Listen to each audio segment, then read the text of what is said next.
Um, hey guys, my name is Venkat, and I'm one of the developers at ThoughtWorks. And on this session, we're going to actually go through an intro for iOS development. Let me share my desktop here.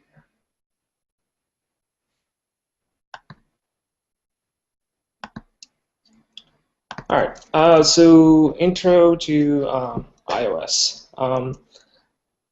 iOS has been in the market for a while now, and lately it's been getting even more adoption in the mobile space. And last year, Apple announced the new screen refresh for iOS 7, where a lot of things changed.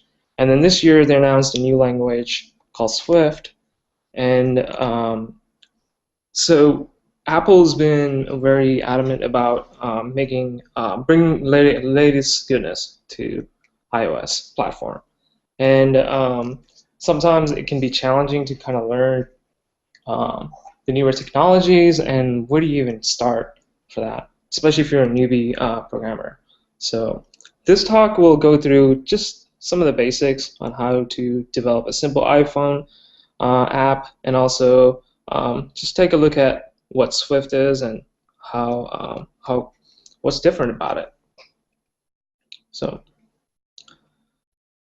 before we get started, let's go through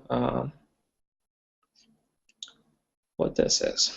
In order to do iOS development, you need to install Xcode. Xcode comes as part of the App Store, so you just have to go find it and then download. And then once you download it, it comes with all the SDKs, especially for the iOS 8. They're all installed by default, so you don't have to go through and install simulators or anything like that. Once you're done installing it, so let me quit Xcode here for a second and then reopen it. So when you open Xcode for the first time, it will ask you to create a new project and go ahead and select yes. We're going to be doing just a single page app here, a single view application. Once you go to the second screen, just type in a simple name.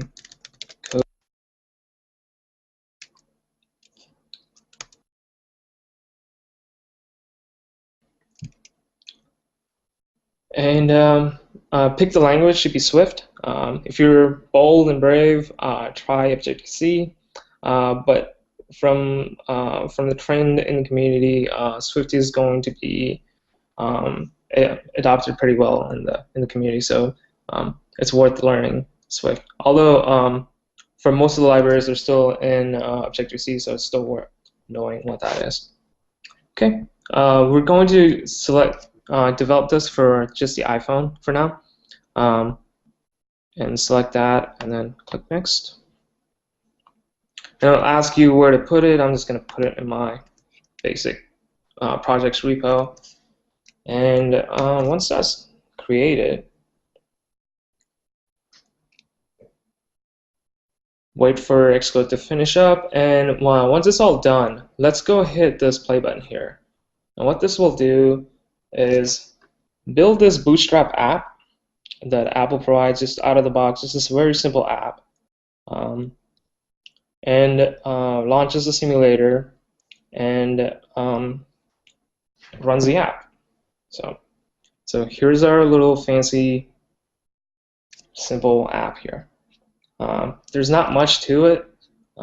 It's just a blank screen. So let's go through what got created and how iPhone apps structure looks like. All right. So kind of zooming in here.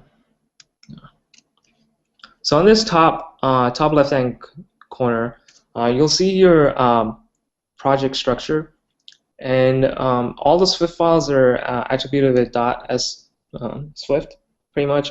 And then if there are any Objective-C files, they will be appended with .h or .m. So just if you see any of those weird ones, then that means you probably have clicked the Objective-C app, and then you might have to start over. And so these are the source files themselves in Swift. And then there's another view file here called main.storyboard. One of the important things you want to do, since this is a iPhone app only, I'm just going to disable size classes here. Size classes is another topic in itself, and for now we're not going to be concerned with that.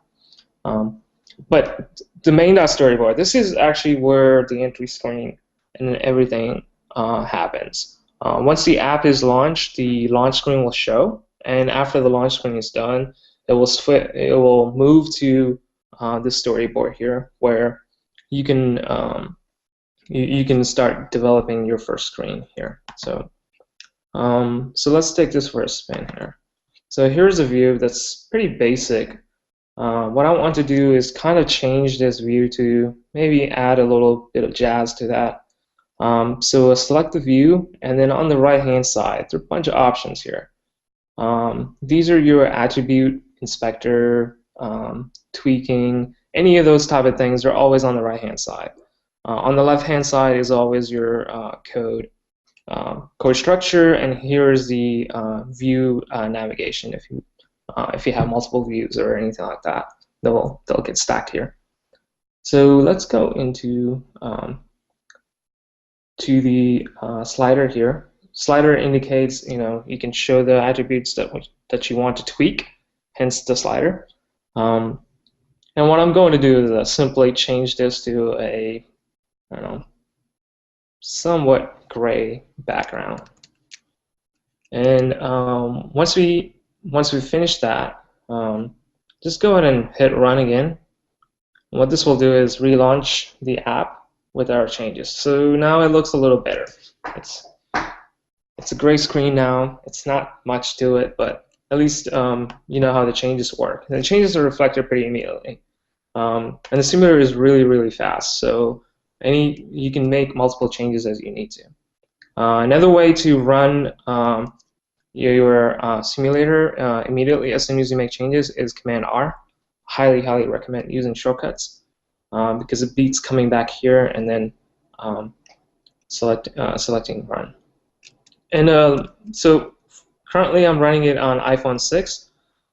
If you want to change the simulator to reflect other devices that you want to test it on, so you can come up here, hit the drop down. Hit the drop down, and this will show all of the different simulators that are available. All these are out of the box, so you don't have to worry about how do I get these installed or anything like that.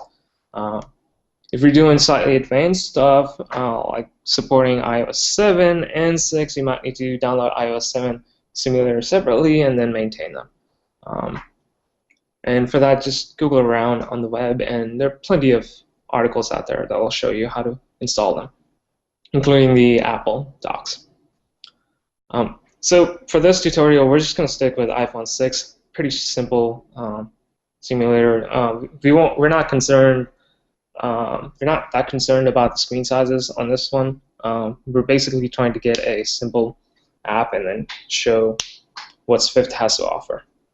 Okay. Now, with that, let's. So next, what I want to do is actually create a label here, and then maybe a button or two, maybe a button for now. And what I want to do is that whenever I click the button, I want to say, "Hello, iPhone." Pretty straightforward, pretty simple. Click and then change the label. So in order to do that, I need to create a label, and then I need to create a button, and then handle the click event for the button, and then from there modify the label to reflect what I want to say. Right? So let's create the label first.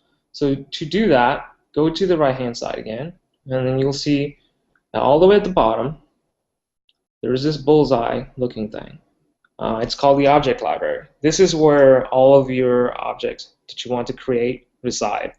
So for me, I'm just going to scroll through until I see label, or if you want to, you can filter this out here, label, which is going to be faster. So I'll drag a label onto the screen, just a very simple label, kind of resize it just a little bit.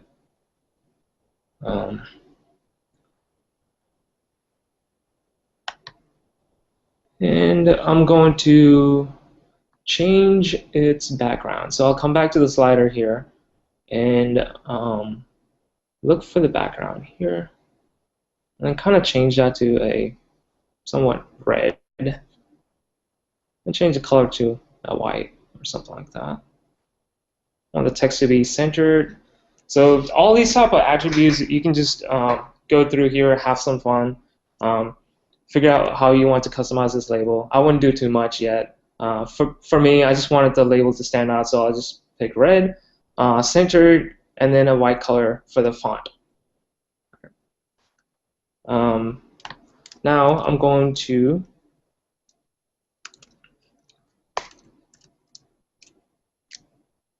find a button in here and then kind of drop it as well.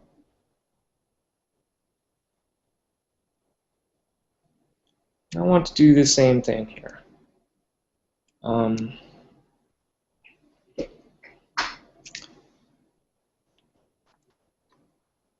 So for the button, I just want to say change the title for that to instead of button, I just want to say hello with the bang.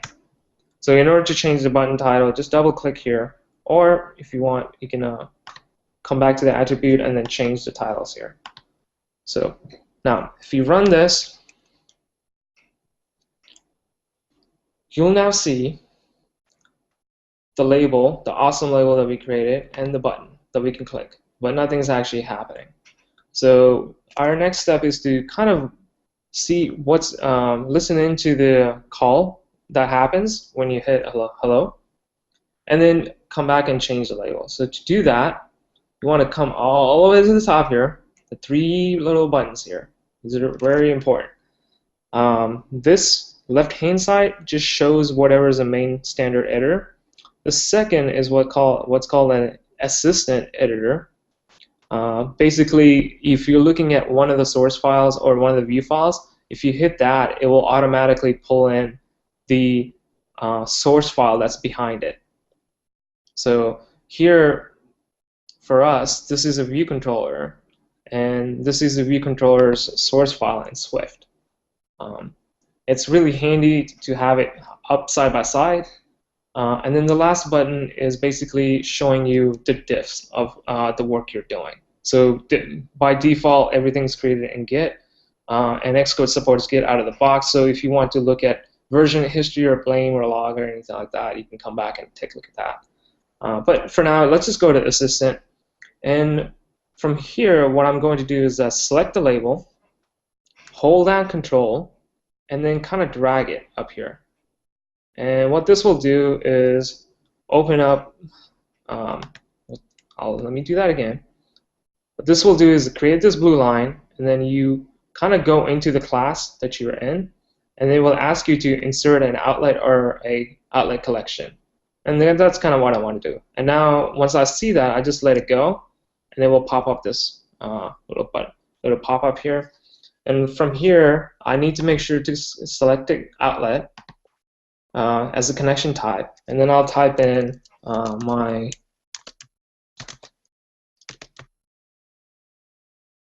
the type, don't worry about it, it's just going to be default as a label. Don't change storage type either. And hit connect. Once you do connect, you should see a little bullseye here on this right next to that line. What that means is that whatever this IB outlet type is, it's actually wired into the interface. So what happens is that all of view files are in what's called a interface builder. And anytime you need to communicate to the code behind, which is the view controllers, you want to create an outlet for that inside the storyboard. And you need to wire up that outlet. Basically, the outlet is saying, hey, here's a, think of it like your wall socket. You're trying to plug in your phone charger. What this does here is that this dictates in the code behind that it's the outlet where you want to plug in the charger, and this is where you're plugging in the charger. And that's why you see a bullseye there, meaning it's wired up. Okay. For now, just kind of ignore all of this stuff. We won't worry about that yet. So next, what I want to do is do the same thing for the say hello. So I hold down Control and then I drag it, but this time I'm going to drag it towards the end of the file, and I'm going to let that go. And from here, what I'm going to do is change this connection from an outlet to an action, because I really don't want a outlet for the button, because that will give me access to the entire button object. Inside of this view controller, I don't really, for this example, I don't need to know I don't need to have the entire instance of the button. I just need to listen to a click event, and that's all. So I'm going to change the connection type to an action, and then say, and change the name to like say hello clicked. The button type is going to be UI button, and then I'm going to leave this event type as touch up inside. Touch up inside is basically if you touch inside the button, this is the event that gets fired. So once that's created, you'll see the same thing again. Here's the IB action, and there's a bullseye. If you hover over that, it will show you which button is actually wired into. So we have both of them now. Next, what I'm going to do is basically say hello, right? I have this label here that I have access to inside of my code. I want to modify that label text from this generic label to something a little jazzier. So I'll do self.label.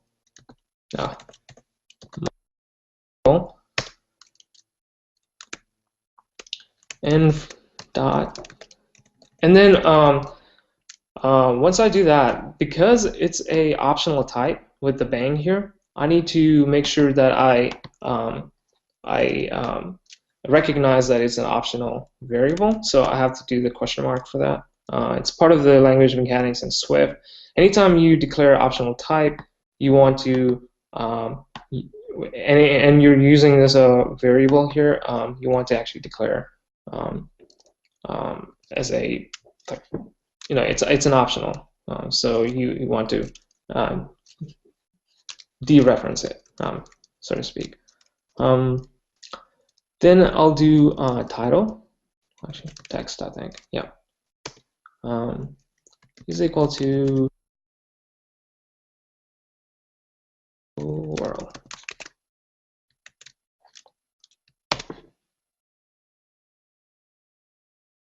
And if I run this now, it's building, and we now see our button, and when I click on it, we'll say hello world.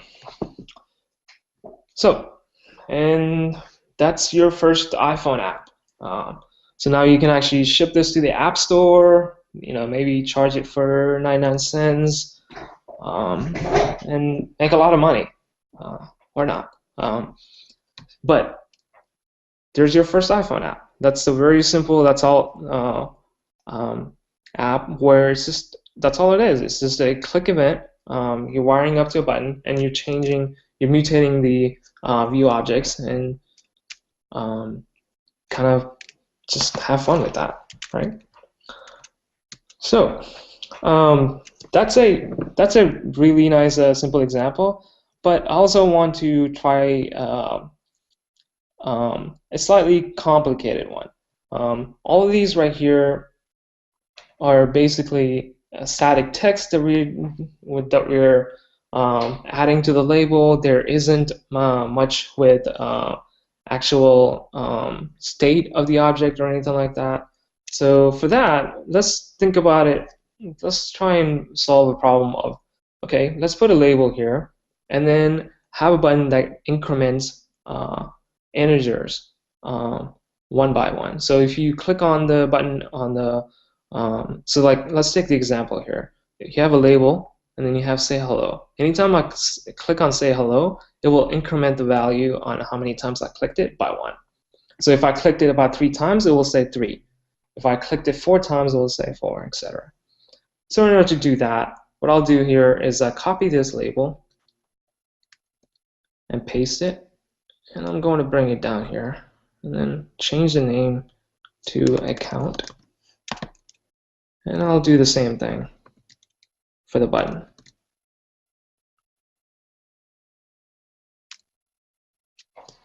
And I'll say add. Okay. Now, I created these two new items, but I still didn't create outlets for them or anything like that. So let me go ahead and do those.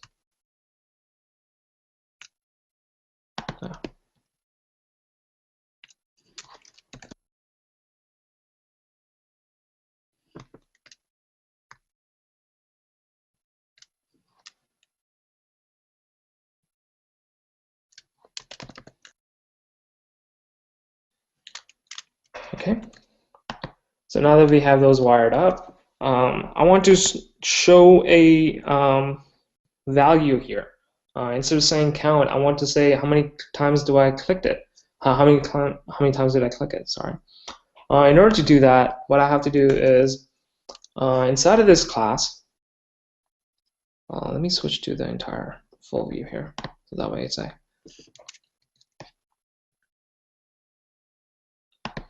change fonts to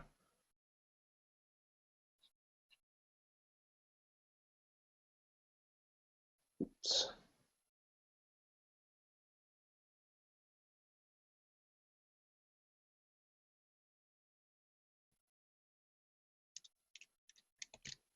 Yep, there you go.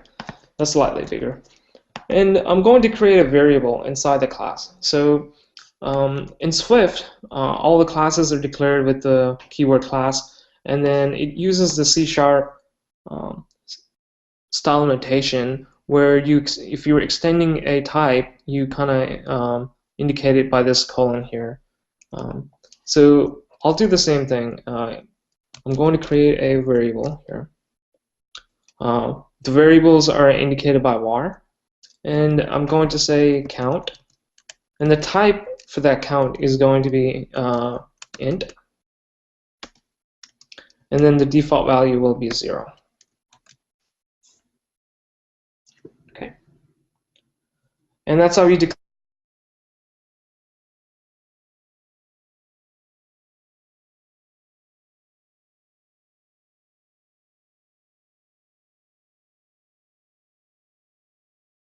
Do is look for this function called viewDidLoad. What this is saying is that once the view is loaded, I want to do some things to whatever objects that are in the screen. 1 second.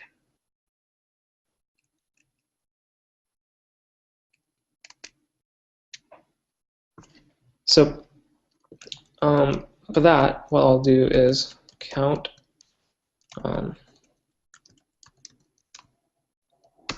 label dot text. This count variable here.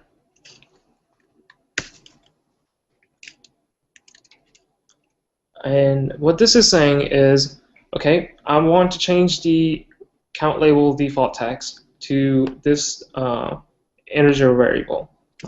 I'm escaping that with this slash here that indicates that to Swift that inside of the string this is a variable that you want to bind to. And if I run this now,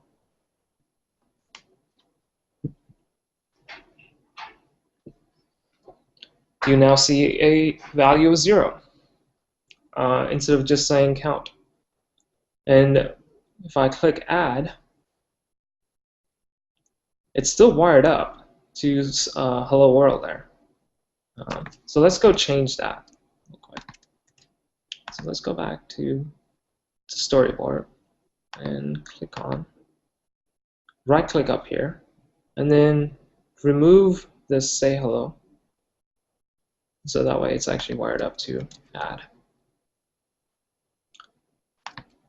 and then come back here, and then rerun it. And add is enough. Going to the right proper method. Okay, so what do we want add to do? We wanted to increment the count and update the label to show the new count. So in order to increment it, we just kind of do plus plus. That's it. It follows the C# C++ notation of incrementing it in place, and then that will bump up the value to 1 or 2 or something like that. And then from there, we're just going to copy this same line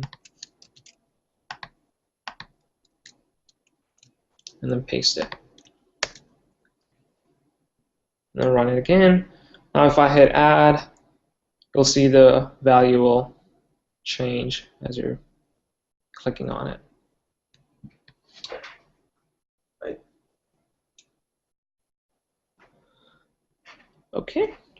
So that's just a quick, just this very simple 2 different style of using views to kind of play around with Swift. This doesn't really show like some of the power that we wanted to with Swift. So for the next part, what I'm going to do is add a new file. So I'll come to this project structure here, and then do new file. And in here, I'm going to select something called a playground. With Swift, what Apple did is give you an area where you can go mess around with Swift, learn Swift, and not actually have to break a lot of the things that you're working on. And they called it a playground. So what happens is that I'll create one here. I'll just call it my playground. And once the playground is created, you'll see this Swift source file here. And on the right side, you will see kind of like a REPL.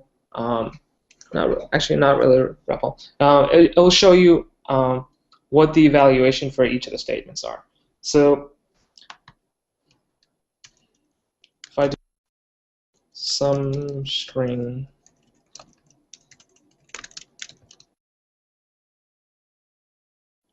it will say hello on the right side. And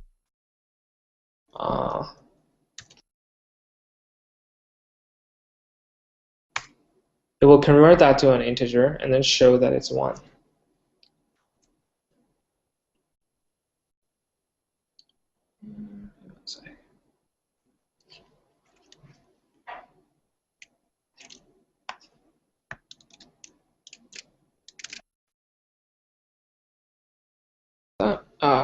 Need to grab something. So that shows you how Swift works.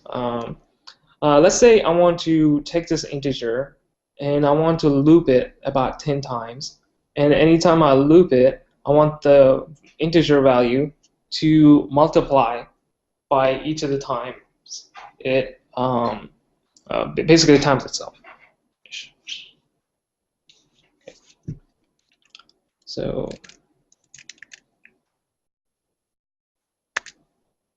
So let's say if the integer is 1, and we want to loop about 5 times, so we just create a for loop here.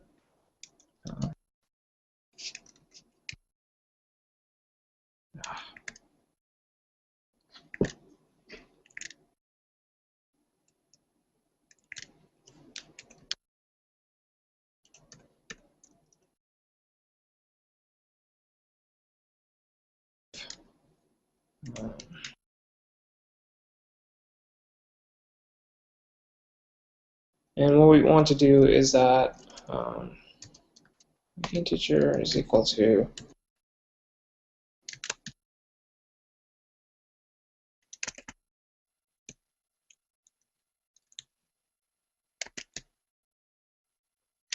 all right. And then at the end of it, I just want to see what my integer value is.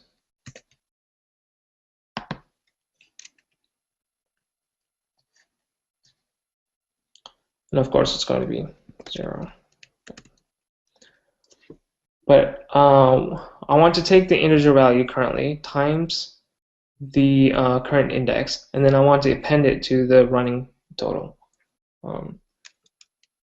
So the final value after running it 5 times is 120, and Swift will tell you that on the right hand side here. And then if I look at this value, look at this on the right hand side, it'll tell you how many times the loop ran. On this one, it's 5 times. And if I click on this, come on, click on this plus here. What that will do is that it will open up this timeline, and then from here you can actually see how the value changed inside of that loop. So, for example, if I run this back, on the first iteration on the loop, it was 1. On the first iteration, it was 0, and then after that, it was actually, sorry, it was 1, and then 2, and then 6, and then 24, and then 120. So if you want to change this to, let's say what happens if you do it 50 times. Of course, that'll probably kill it. So let me do 10. So if I run this 20 times, you can see how big the number will get. It got to 3.6 million pretty quickly. It's an exponential function, so if you want to see how the values change over time, you can just come back into the timeline and go through each of the loops, and then we'll show you how the values change. So that's kind of the cool thing with the playgrounds. If you're very new to programming, and if you're very new to Swift, I highly recommend opening up these type of playgrounds and kind of playing around with, just try different things. What happens if I just do, plus here with I? How does the value change? You can immediately see what happens to it. So if we went from 3.6 million to just 2,000 just by changing the operator there. You can test out new things that the language offers. So for example, instead of saying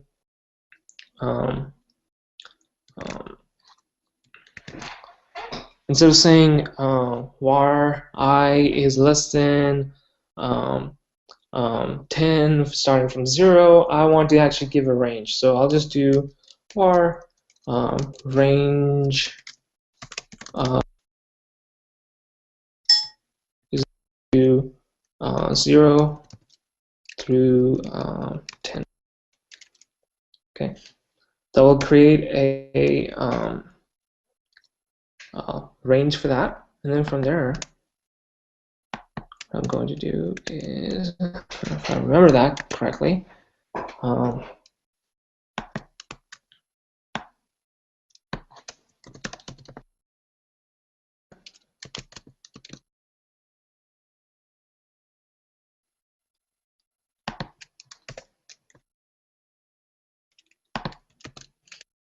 I think I messed up.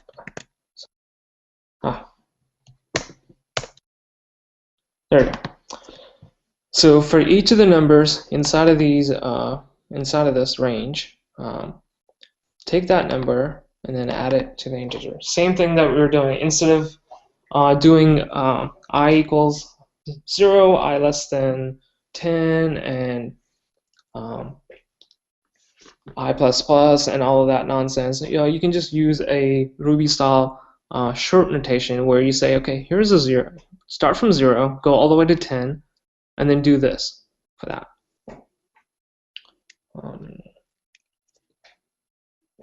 Hopefully that will show you like some of the nicer things that Swift offers over Objective-C. If you know Objective-C, you will know that doing this type of operators is really, really hard.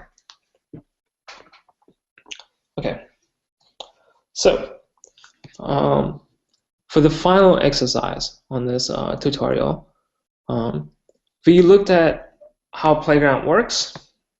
We made some changes here, just messing around with Swift and the different types of variables and things like that. And we created this add click functionality here. Let's kind of put that together and create a simple calculator.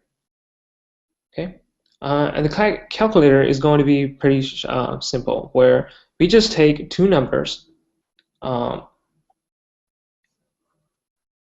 we add them together, or subtract them together, or multiply or divide, or whichever operation we want to do.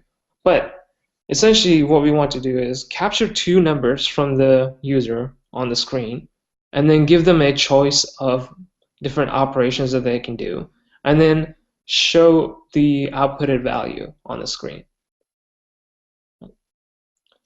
So to do that, let's go into the playground and actually create this calculator class. So the playground doesn't just limit you to doing simple things like this. It can actually allow you to write a full-blown class if you want to. And again, it's meant to be an area where you can test out code, you can try new things, be creative. So I'll create a class here. So as soon as I hit class, auto-completion will come in. And I'm going to select calculator as the name of the class. And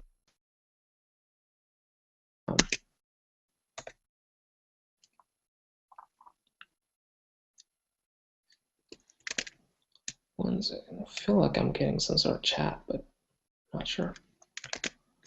Okay.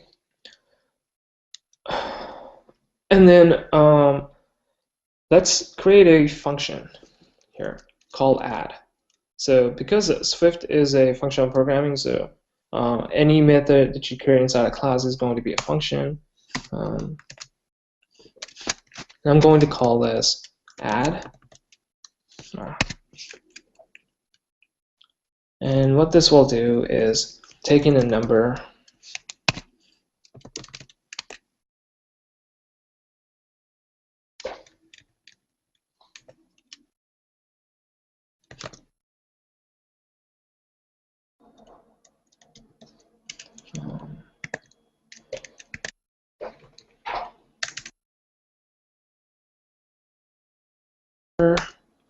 and then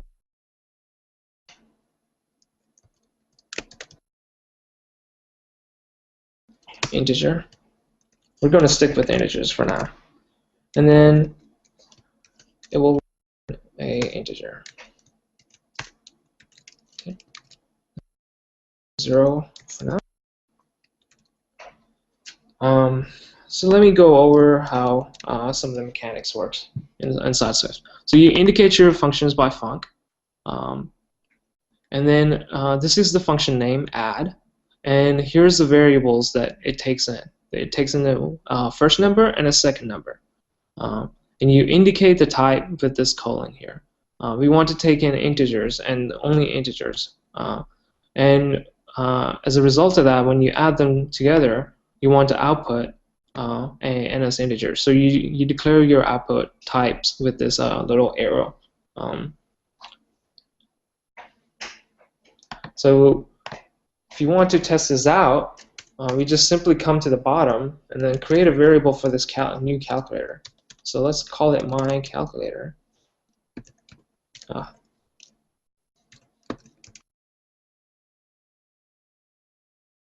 Create this new class. That's how you initiate an object inside of Swift. And then from there, we just say my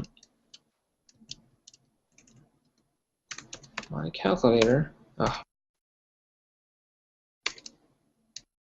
dot add 2 with 3. Okay.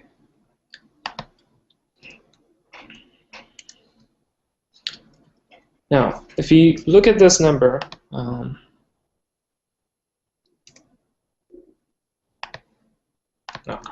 I did not mean to do that. So if you look at this here, we're adding 2 with the second number 3, and we're getting the output to be a 0. So obviously our add function isn't doing what we want to do. So let's go and fix that real quick. So instead of returning 0, what we want to do is first number plus second. And as we change that, our output here at the bottom is reflected, and our output here is also reflected to 5. What the playground will do is that for each of the statements that you type, if it's being used anywhere, it will show what that value is when it was used immediately. It's a really, really cool thing, and I highly recommend it. Hence, right. And then let's say let's create more test cases here. Let's make sure this calculator does what it needs to do. Let's say 400, sorry, and then let's add 1,000 or 10,000. There you go. And on the right side, it will show you 10,400 as the final value. All right. So we got this add function working. We got this calculator working. So now let's take this thing and integrate it into the actual app. So what I'm going to do is copy this code here, my class calculator that I created inside of the playground, and come back and then add a new file to the project. And this time, instead of selecting a playground, I'll just do Swift file. And I'll call this calculator.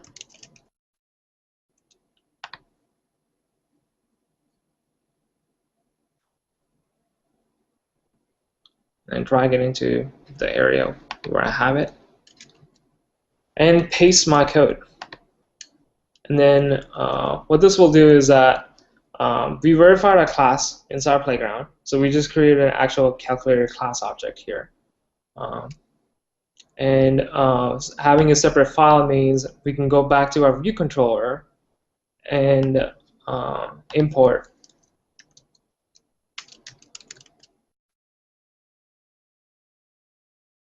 I think I forgot.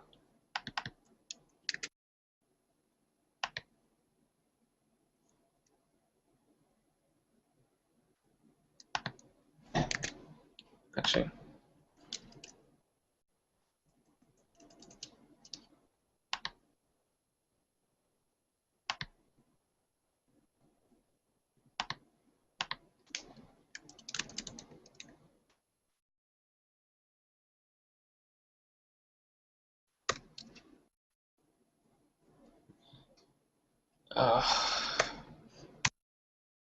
I think I've skipped a step. So let me just kill this here.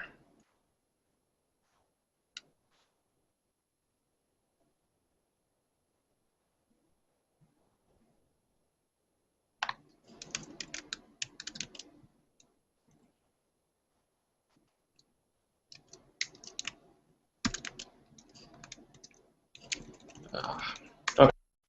All right. We have 10 minutes, so I'm for the sake of this out of the class and get at the bottom. Oh, actually, sorry, I have to do that. Or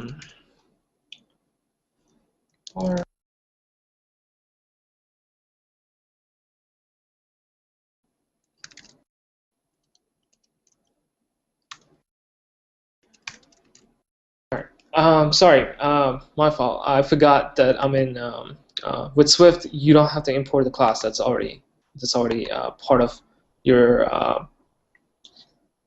project. They're already available for you, so you don't have to re-import them in. That's something I completely forgot. So, but in Objective-C, you would have to import all of the classes. So we have our calculator here. I'm going to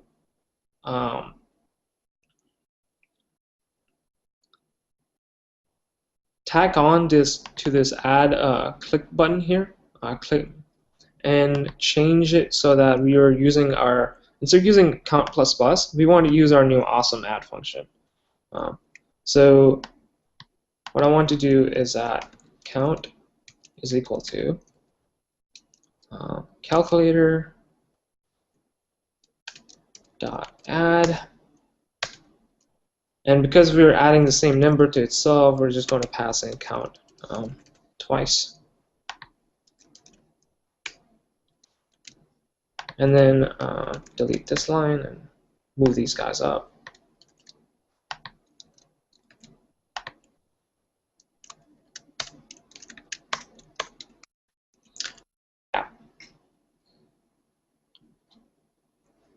All right, now if we do add, oh, come on.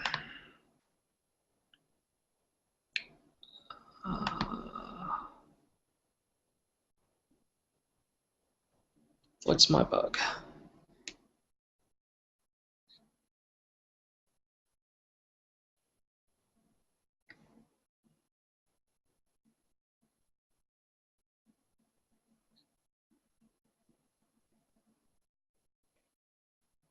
I feel like I'm missing. I just forgot something. All right, I'm going to cut.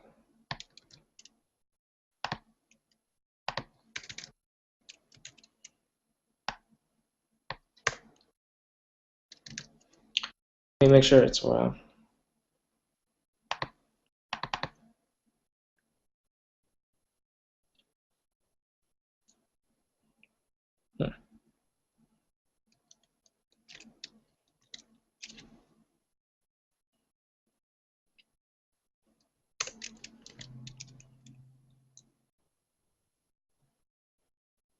Okay, seems like it's not adhering to the type values here.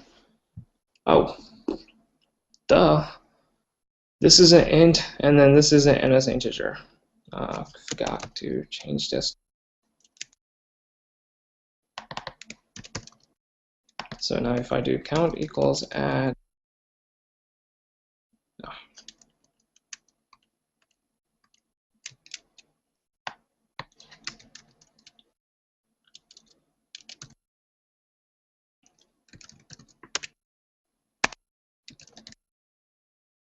Run this. That should have worked. Why won't you work?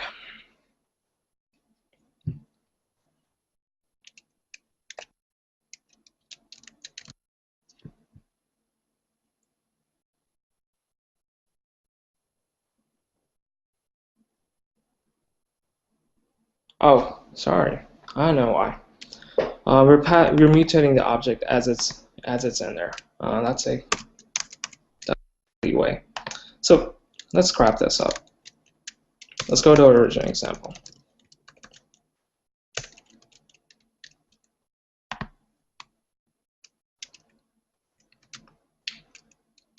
Let's leave it at that. Let's go back to our storyboard and actually create two text fields to capture the value.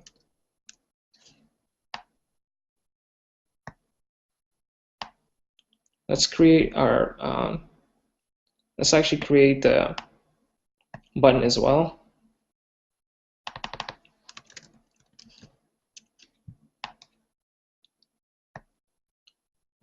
Name this button add.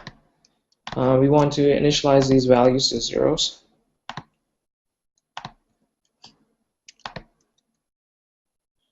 And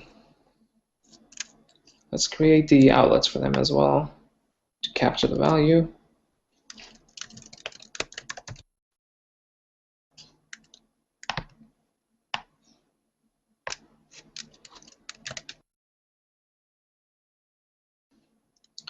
And then I'm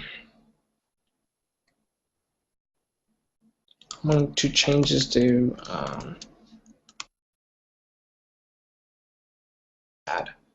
just to show that this is a different button than the one above it.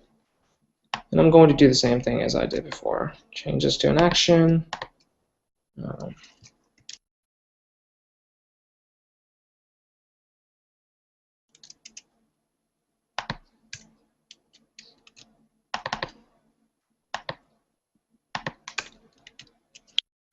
okay, and from here, what I want to do is capture these two variables again before we pass it to our calculate function and everything else. Okay. Oh, one other step I forgot. We need to create a table for this. I'm just going to copy this, pull it down here, and say value.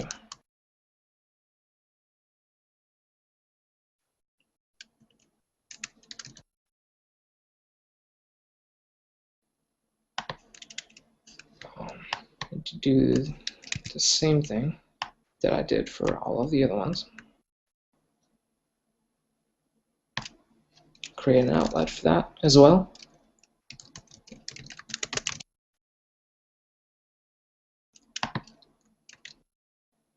And let's verify that all of these are actually wired up correctly. So let's say computed.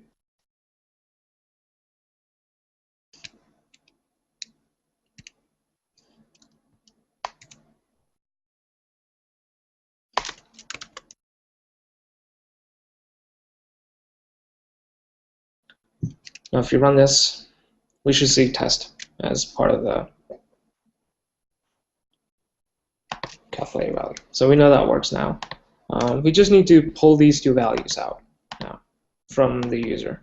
So to get that, we need these all of the fields that are inside the text labels here, text boxes here. They'll come in as strings. So we need to convert them to an integer safely, and then only then, if they're integers, should we operate on them. So let's say we're going to use the word let. Let indicates the two ways of declaring variables inside Swift.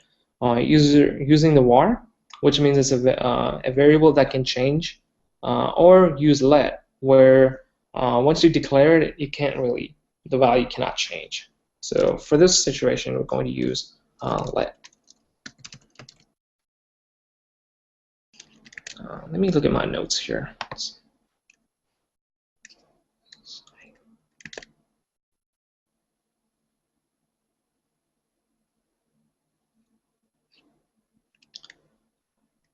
Since we're kind of short on time, I want to make sure I actually. So the first number, we're going to declare it as an optional, mainly because the conversion from string to an integer may not happen. If they provided alpha numeric string or something like that, you can't really get a number out of that. So at that point, what Swift will do is just return a nil. So we want to indicate that this integer can be nullable. Okay. And from there, what I'm going to do simply is first number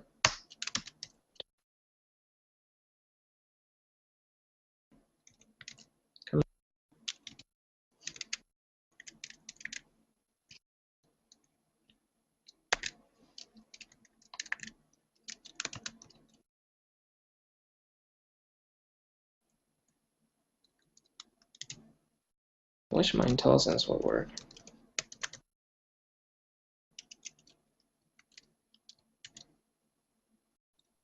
Wow.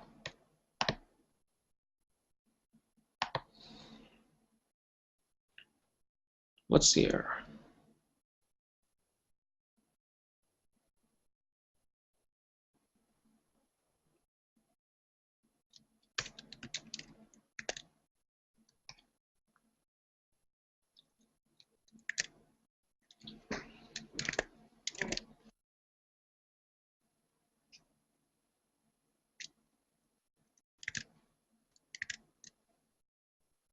Okay. I'm just going to ignore that. because what I did. Well, there you go. Second number value.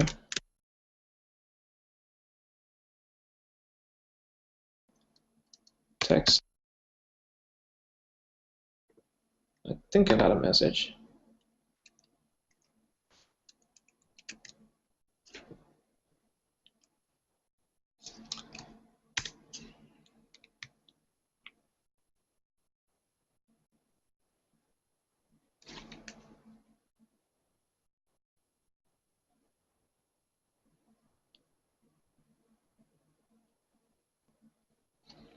Okay. So now that we have those two numbers, we want to make sure that if they're actually integers. So to check them, we have to do a null check.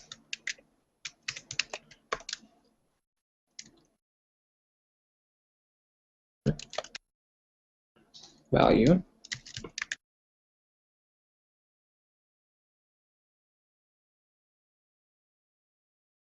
Only then we want to actually calculate the variable, the number. So we'll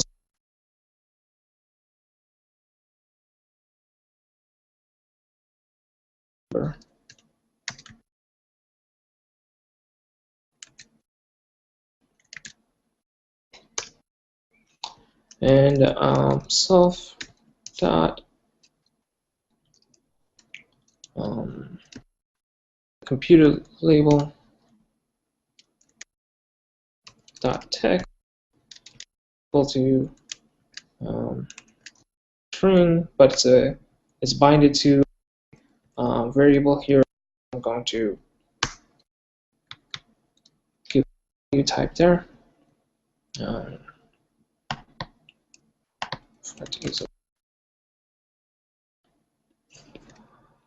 feel like I'm missing something.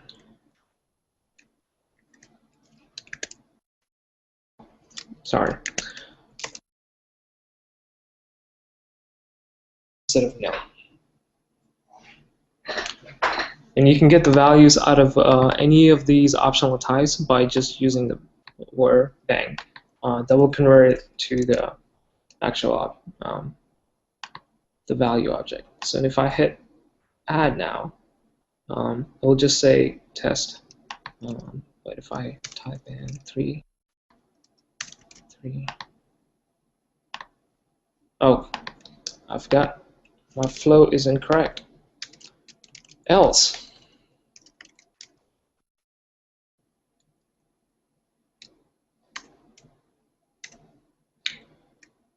we want to show an error message saying invalid numbers.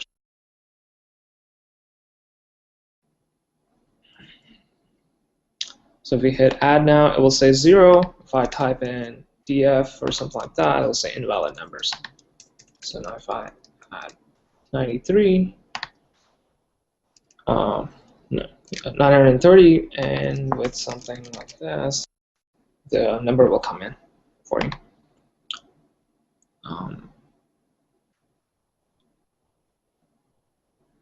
And there you go. That's your very simple calculator. So what I'll do is that, because we're running short on time, we already created a class called calculator. We have some of the wiring up for the controls here. We're capturing two numbers, and we're creating a calculate add, and we're going to compute a value of that. We've currently done it crude way of just adding the numbers directly here.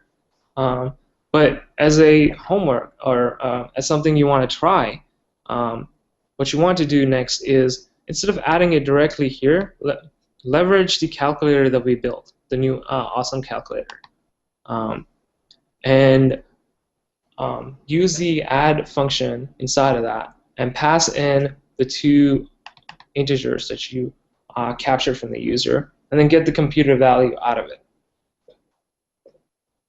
Right? And if you want to go further more and do subtraction, multiplication, or anything like that, I highly suggest going back to the playground and implementing a subtract function here, test it out, see how the values work, making sure that your operation is actually working correctly, and then come back and then add it to your app. And that's a really easy, fun way of learning, making a simple iPhone app. And then maybe you can push it to App Store as the awesome, better calculator. I'm pretty sure there are like 10,000 apps out there for that, but still, knock yourself out. So with that, just want to say thank you guys for joining in. I hope that was very informative and got you started with iOS. And hopefully you're not as intimidated with iPhone development as you may have been before you started it. If you have any questions, feel free to reach out to me on my Twitter. It's my first name, last name, Venkat Paliwala. And thank you.